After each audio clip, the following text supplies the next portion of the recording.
Bonsoir Virginie Fichet, on va faire le point avec vous sur les Restos du Cœur. D'abord, premier constat, il y a chaque année de plus en plus de personnes à aider. Oui, d'abord un repère, première campagne des Restaurants du Cœur, hiver 85-86, 8,5 millions de repas distribués. Prenons maintenant un exemple, les 5 dernières années, simplement. 91 millions de repas distribués en 2007-2008, 115 millions sur la dernière saison, ça veut dire 26% d'augmentation. Qui sont, Virginie, aujourd'hui les bénéficiaires des Restos du Cœur? Alors, sur la dernière campagne, 870 000 personnes ont bénéficié de ces distributions. Parmi elles, la majorité des mamans seules, avec un ou plusieurs enfants, 46%, 30% de personnes seules, mais aussi des couples et des familles à hauteur de 24%, Marie.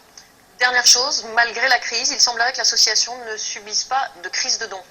Effectivement, puisque plus de la moitié du budget des Restaurants du Cœur, 52% exactement, provient des dons et des legs. Ensuite, il y a 15% qui sont récoltés grâce au spectacle des Enfoirés, et puis 30% qui viennent des subventions, notamment de l'Union européenne. Et c'est là justement qu'est l'inquiétude des associations comme les Restos du Cœur, puisque ces budgets sont en pleine renégociation et que les dotations pourraient être considérablement réduites. Merci beaucoup Virginie Fichet. Il y a eu une image subliminale de Jean-François Copé et de François Fillon. Évidemment, c'est une erreur technique. Pardonnez-nous.